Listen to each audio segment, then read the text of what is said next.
Tasarım Hocam kanalından herkese merhabalar arkadaşlar, ben Anıl. Bugün sizlerle klasik normal bir fotoğrafın arka planı nasıl bulanıklaştırılır ve de nasıl PNG hale getirilir bunu anlatacağım. Hemen videoya geçelim.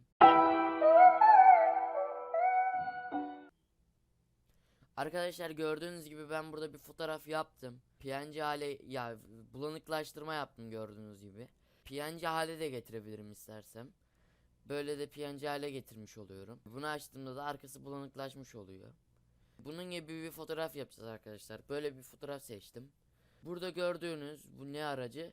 Hızlı seçim aracı var arkadaşlar. Hızlı seçim aracını isterseniz W tuşuna basarak isterseniz de buraya tıklayarak seçebilirsiniz arkadaşlar. Burada gördüğünüz gibi normal seçim, artılı ve eksili seçim olarak 3 tane seçim aracı var arkadaşlar. Buradan artılıyı seçiyoruz. Arkadaşlar, ana karakterimiz oluyor bir tane. Buradan şeyini arttıralım. Bir tane ana karakterimiz oluyor. Ben de ana karakter Mustafa Kemal Atatürk. Ben Mustafa Kemal Atatürk'ün arkasını bulanıklaştıracağım ve arkasındaki insanların gözükmemesini sağlayacağım. Yani gözükecekler ama bulanık gözükecekler. Böyle Mustafa Kemal Atatürk'ü seçmeyeceğiz arkadaşlar. Mustafa Kemal Atatürk'ün arkasını seçeceğiz. Ve böylelikle kutu bulanıklaştırdan Mustafa Kemal Atatürk'ün arkasını bulanıklaştırabileceğiz. Böyle Mustafa Kemal Atatürk'ün arkasını seçiyoruz.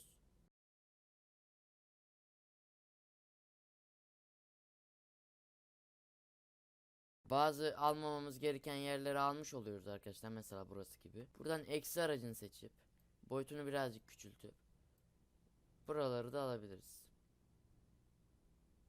Gördüğünüz gibi. Eksi aracıyla buraları da alabildim. Mesela şu yukarıyı unutmuşuz. Artı aracıyla. Yok, eksi aracıyla, özür dilerim. Eksi aracıyla şu yukarıyı da ekleyeceğiz arkadaşlar. Ve böylelikle arka planımızı güzel bulanıklaştırmış olacağız. Ve de arkadaşlar, videolarıma altyazı ekledim. Duyma engelli arkadaşlarım videoları izlerken altyazıyı açabilir ve de videolarımı anlayarak izleyebilirler arkadaşlar. Bütün YouTuber'ların yapması gereken bir şeydir. Duyma engelli arkadaşlar bizim aramızdalardır ve onlara saygı duymamız lazım. Devam edelim ve gördüğünüz gibi burayı eklemeyi unutmuşuz. Buradan artı aracımızı seçip burayı da ekliyoruz ve gördüğünüz gibi şu an Atatürk'ün dışını tamamen seçtik arkadaşlar. Buradan filtre diyoruz. Bulanıklaştır diyoruz. Kutu bulanıklaştır diyoruz. 10'da kalsın ve gördüğünüz gibi arkadaşlar arka tarafı silmeyi de göstereceğim size. Kutu bulanıklaştır dedik. Buradaki dörtgen işaretleme aracını M'ye basarak seçebilirsiniz. Sağ tık yapıyoruz.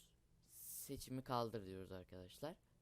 Gördüğünüz gibi Atatürk'ün arka planını çok güzel bir şekilde bulanıklaştırdık. Arka planı güzel oldu. Arkadaki arkadaşlar gözükmüyor. Şurasında bir yer kalmış gibi gözüküyor. Burayı da arkadaşlar şöyle yapabiliriz. Kalem aracını seçip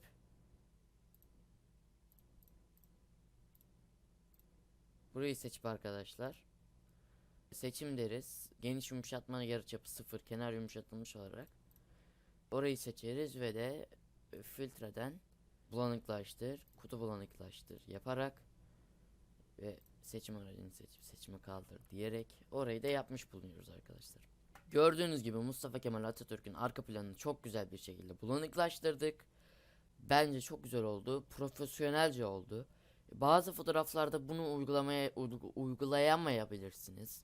Bunun nedeni de bu araç bazen çok değişik şekilde olan fotoğrafları seçemiyor. Çok ayrıntılı fotoğrafları seçemiyor.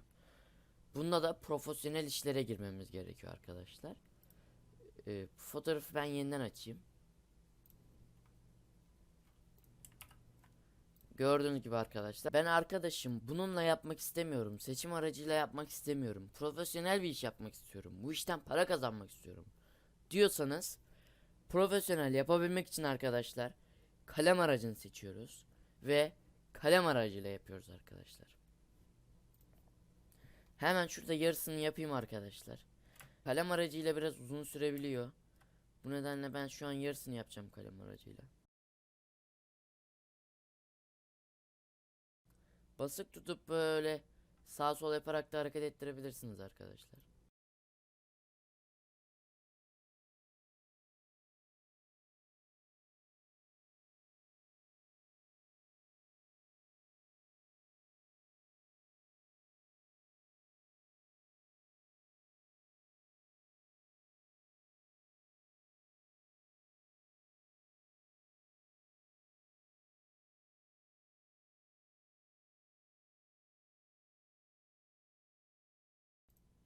Ben yarısını yapacağım dedim arkadaşlar. Yarısını seçtim. Fotoğrafın arkasından fotoğrafa değmeyecek bir şekilde getiriyorum ve ilk noktamla birleştiriyorum arkadaşlar. Buradan seçim diyorum. Tamam diyorum. Filtre diyorum. Bulanıklaştır. Kutu bulanıklaştır. Gördüğünüz gibi arkadaşlar. Bulanıklaştırmış olduk. Burası bulanıklaştırılmamış yeri. Burası bulanıklaştırılmış yeri. Arkadaşlar şimdi PNG yapmayı göstereyim. Gördüğünüz gibi. Seçtiğiniz yerin delete tuşuna bastığınızda aynı her şeyi yapacağız. Seçim diyeceğiz. Tamam diyeceğiz. Burası seçilmiş olacak. Tek yapmanız gereken delete tuşuna basmak. Yani delete tuşuna basmak. Ve böylelikle arka plan gidiyor. Buradan seçimi kaldır diyelim. Arka planı kapattığınızdan burası PNG oluyor arkadaşlar. Gördüğünüz gibi burası PNG şu an. Aynı şeyi bu tarafa da yapsaydım burası da PNG olacaktı. Ama ben yapmadım çünkü video uzun sürüyor o zaman. Arkadaşlar bugün sizlere fotoğraf arka plan bulanıklaştırmayı ve PNG yapmayı gösterdim. Videomu beğendiyseniz like atmayı, aşağıya daha istediğiniz videolar varsa yorum atmayı unutmayınız. Kanalıma abone olabilirsiniz. Instagram hesabımı takip etmeyi unutmayın. Görüşmek üzere. Bay bay.